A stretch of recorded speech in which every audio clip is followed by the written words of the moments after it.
So there's been a trend going around YouTube for quite some time now where people like to drop devices, tech devices, and see if they survive, whether it be a tablet or a smartphone. I usually ignore these videos, but one of these videos actually caught my eye. Which one am I talking about? I'm actually talking about one from Unlock River. I will leave a link down in the description if you would like to check out the full video they did. But the video was on the Nintendo Switch. They actually dropped a Nintendo Switch from 1,000 feet, which is crazy. The reason I'm actually talking about it is because, crazy enough, the Nintendo Switch actually survived the 1,000 feet drop, which is insane. Now, there was some damage. The only damage on the video was the left Joy-Con was completely damaged. The right one was still attached to the Nintendo Switch. But crazy enough, the Nintendo Switch was still in full contact. And the even crazier part was it actually booted on and turned on, which is absolutely insane.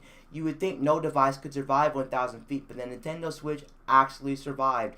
Now, one complaint some people had when the Nintendo Switch came out was, why did Nintendo not go for a Gorilla Glass screen? They went with a plastic screen, even though they're still marketing it a lot towards teenagers and mostly young adults or adults nowadays.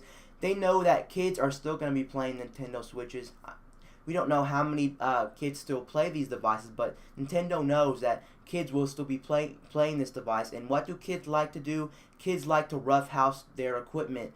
And Nintendo wanted to make sure that the Switch was going to be a device that when it's roughed housed around, it's not just going to shatter or break and stuff like that. Yes, it'll scratch up, but then again, you could just buy a screen protector. Honestly, I think this was the right move from Nintendo. Even though the screen will scratch up, at least you know when you drop it, it'll be very, very durable. Now, I'm not saying go ahead and drop your Switch from 1,000 feet, because you never really know. Just because they did the test from 1,000 feet doesn't guarantee that when you do the test from 1,000 feet that your Nintendo Switch may be shattered or maybe completely busted and it won't turn on. So I wouldn't say that it's 100% guaranteed from 1,000 feet every single time that it's going to survive 1,000 feet. But even if it survived one 1,000 feet drop, it's pretty insane, because I did not know in a million years that Nintendo Switch was going to survive that drop. Most devices at that height would actually probably damage or crack, be unusable, but that is impressive that the Nintendo Switch survived that. So at least you know now,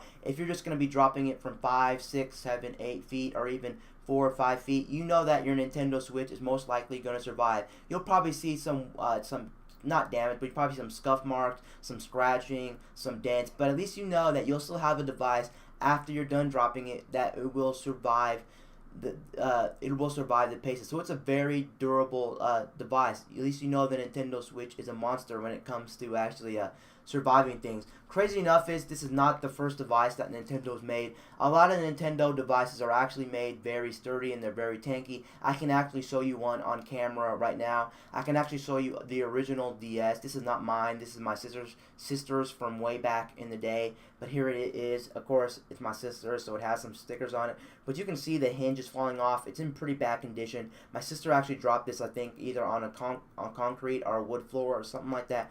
But you can see it took a very heavy abuse, and this thing still is ticking, honestly. Let me turn it on and see if I can turn it on. Nope, because it hasn't been charged for years, but it has a very big crack. You'll just have to take my word for it, but this thing actually still works. And you can see that the hinge on the top part of the top screen is actually pretty bad, and it still works. So you can see Nintendo has a history of making their things very, very, very strong and very secure and very sturdy. They like to make their devices last and last and last. They don't like making cheap products. So that's good on Nintendo for making devices that are very good. So when you're paying $300 for the Switch, it looks like you're getting a very durable device. Anyway, guys, peace out. I'll see you guys later in my next video. I'm out, guys.